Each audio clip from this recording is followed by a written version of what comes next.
আসসালামু আলাইকুম everyone. Welcome to my channel সানজুমস। আজকে আমি আপনাদের এখানে তৈরি করে দেখাবো ভ্যানিলা স্পঞ্জ প্যানকেক। তো এই কেকটা কিন্তু খুব সহজেই আপনারা অল্প সময়ে তৈরি করে নিতে পারবেন। আর আজকের ভিডিওতে আমি আপনাদের পারফেক্ট কেক তৈরি করার টিপস সহকারে শেয়ার করব। তো চলুন শুরু করা যাক আজকের ভিডিওটি। তার জন্য প্রথমেই আমি এখানে 2টা ডিম নিয়ে নিব।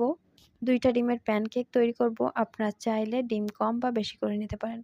ডিম যদি ফ্রিজে থাকে তাহলে ডিমটাকে নর্মাল টেম্পারেচারে এনে নিতে হবে।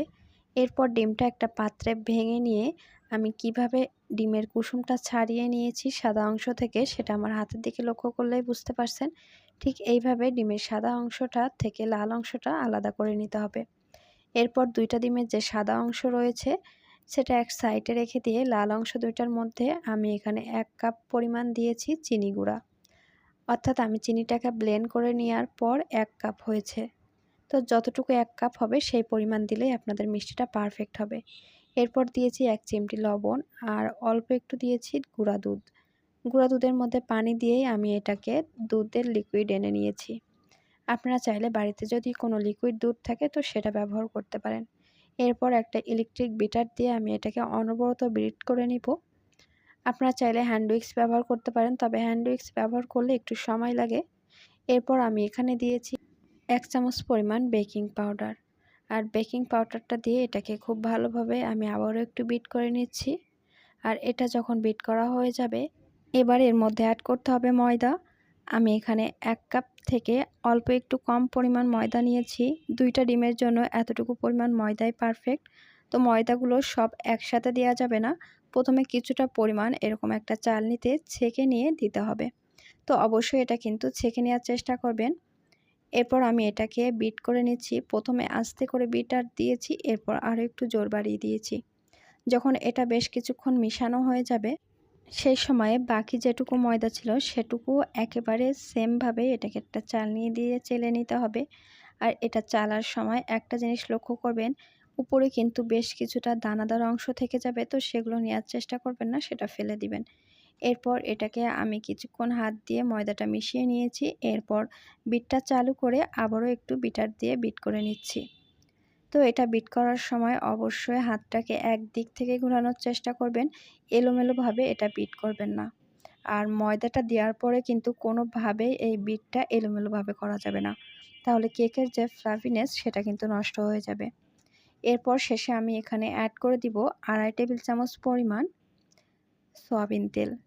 তো সয়াবিন তেলটা কিন্তু খুব অল্প পরিমাণেই লাগে।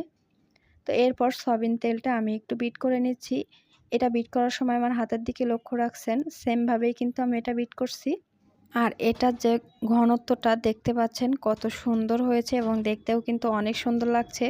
আর বিট করার সময় আপনাদের যদি মনে হয় যে এটা খুব বেশি ঘন লাগছে, তো সেই পর্যায়ে আপনারা চাইলে অল্প একটু দুধ কিংবা এখানে আপনারা সাধারণ পানিটা ব্যবহার করতে পারেন।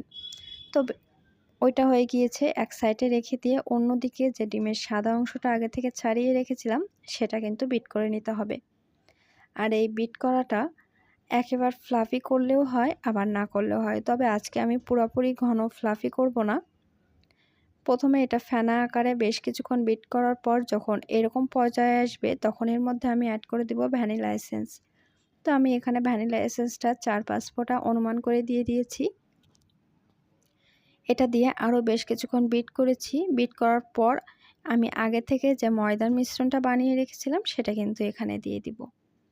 তো এটা দেওয়ার পর এটা আমি আবারও একটু খুব ভালোভাবে মিশিয়ে নিব। এটা কিন্তু এরকম যে পাতলা টাইপের আমি রেখেছি, এরকম রেখে দিলেও অসুবিধা নেই। এমনকি আপনারা যদি এটা একেবারে ফোম আকারে করতে চান তবেও হবে।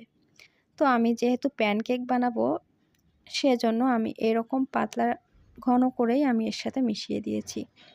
কেকের ব্যাটারটা আমি আপনাদের একটু দেখিয়ে দিচ্ছি এটার কত ঘনত্ব রেখেছি। সম্পূর্ণটা যখন ব্যাটার তৈরি হয়ে এসেছে তখন ঠিক এরকম ঘন হয়েছে। অন্যদিকে প্যানকেক তৈরি করার জন্য আমি এখানে আপনাদের আরেকটা টিপস শিখিয়ে দিই। এরকম একটা যেকোনো মগ নেবেন, তার মধ্যে বাড়িতে থাকা যেকোনো সাদা পরিষ্কার পলিথিন নিয়ে এর মধ্যেই কিছুটা পরিমাণ কেকের ব্যাটার দিয়ে দিবেন। এরপর এই যে সাইডটা রয়েছে এখান থেকে কিন্তু সামান্য একটু কেটে দিয়ে জাস্ট প্যানের উপরে গোল করে ছেড়ে দিলেই কিন্তু হয়ে যাবে। তো ওটা আমি এক সাইডে রেখে দিয়েছি। এরপর ফ্রাই প্যানটা প্রথমে একটু তেল দিয়েছি, এরপর একটা টিস্যু নিয়েছি আর এরকম একটা চামচের সাহায্যে সম্পূর্ণ প্যানের উপরেই তেলটা ব্রাশ করে দিয়েছি। হাতের কাছে কোনো কিছু না থাকলে টিস্যু তো সবারই বাসায় থাকে, তো এরকম করে কিন্তু একটা টিস্যু দিয়ে তেলটা ব্রাশ করে দিতে পারেন। এরপর যেটা কেটে রেখেছিলাম একটা দেখিয়ে দিচ্ছি, ওভাবে গোল করে নিতে পারবেন। এমনকি বাসায় যদি এরকম কোনো গোল চামচ থাকে তো সেটা দিয়েও কিন্তু এরকম আকারে কেকটা বসিয়ে দিতে পারবেন। এটা আপনারা কত বড় সাইজের রাখতে চাচ্ছেন তো সেটা আপনাদের সাইজ অনুযায়ী দিয়ে দিবেন। এরপর চুলার উপরে ঢাকনা দিয়ে ৪ থেকে ৫ মিনিট রাখার পর দেখতে পাচ্ছেন এটা কিন্তু অনেকটা ফুলে গিয়েছে আর ওপরটাও শুকনা হয়ে এসেছে। যখন নিচ সাইডটা এরকম কালার হয়ে আসবে তখন আমি উল্টে দিয়েছিলাম। এরপর ঢাকনা দিয়ে ২ থেকে ৩ মিনিট রেখে এটা আবারও একটু নাড়াচাড়া করে, অর্থাৎ এপিঠ ওপিঠ জাস্ট একটু গরম তাপটা লাগানোর জন্য। এরপর এটা কিন্তু উঠিয়ে নিতে হবে। আগেও কয়টা বানিয়ে রেখেছিলাম, তো দেখতে পাচ্ছেন এরপর আমি কিন্তু আরও একটা বানিয়ে নিয়েছি। আপনাদের দেখানোর জন্য আমি আবারও একটু কড়াইয়ে তেল দিয়েছি। এরপর একটা টিস্যু দিয়ে জাস্ট এরকম করে ঘুরিয়ে নিলেই হয়ে যাবে। সম্পূর্ণ প্যানটায় কিন্তু তেলটা লেগে যাবে। আর টিস্যুতে যে অনেকগুলো তেল রয়েছে সেটা কিন্তু আরও অনেকবার ব্যবহার করা যাবে, ওটা কিন্তু ফেলে দিবেন না। এরপর দিতে যেয়ে যদি কোনোভাবে এরকম গায়ে মেখে যায় তো সেটা সরানোর চেষ্টা করে লাভ নেই। এভাবেই ঢাকনাটা দিয়ে জাস্ট কেকের নিচ সাইডটা যখন হয়ে যাবে, কেকটা যখন ফুলে আসবে, ওপরটা শুকনো লাগবে, তখন ঢাকনাটা আলগা করে একটা চামচের সাহায্যে এক জায়গায় করে দিলেই হয়ে যাবে। তো এটা উল্টে দেওয়ার পর আমি আবারও ২ মিনিট রেখে দেব ঢাকনা দিয়ে। এরপর ঢাকনাটা আলগা করে একইভাবে আমি কেকটাকে আবার একটু উল্টে দিব। আর ২ সাইড যখন হয়ে যাবে জাস্ট ১-২ বার একটু এপিঠ ওপিঠ করে দিয়েই আমি পাত্রে নামিয়ে নিব। দেখতে পাচ্ছেন সবগুলো কেক আমি নামিয়ে নিয়েছি। আর এই প্যানকেকটা কিন্তু খুব অল্প সময়ে তৈরি করা যায়, কোনো রকম ঝামেলা ছাড়াই। অনেক সময় দেখা যায় আমরা বড় কেক তৈরি করতে যাই তো সেটা ফুলে না, এমনকি ফুলেও আবার অনেকটা চেপে যায়। তো আপনারা চাইলে বাসায় বাচ্চারা কিংবা যে কোনো মেহমান আসলে তাড়াতাড়ি করে এই প্যানকেকটা কিন্তু আপনারা তৈরি করে দিতে পারেন। তো আজকের ভিডিওটি আপনাদের কাছে কেমন লেগেছে অবশ্যই কমেন্ট করে জানাবেন। কেক রেসিপিটা যদি আপনাদের কাছে ভালো লেগে থাকে অবশ্যই চ্যানেলটা সাবস্ক্রাইব করে পাশে থাকা বেল বাটনটি প্রেস করে দিবেন। সাথে সাথে আমাদের ভিডিওতে একটা লাইক দিতে ভুলবেন না এবং আমাদের ফেসবুক গ্রুপ রয়েছে, সেখানে জয়েন থাকতে পারেন।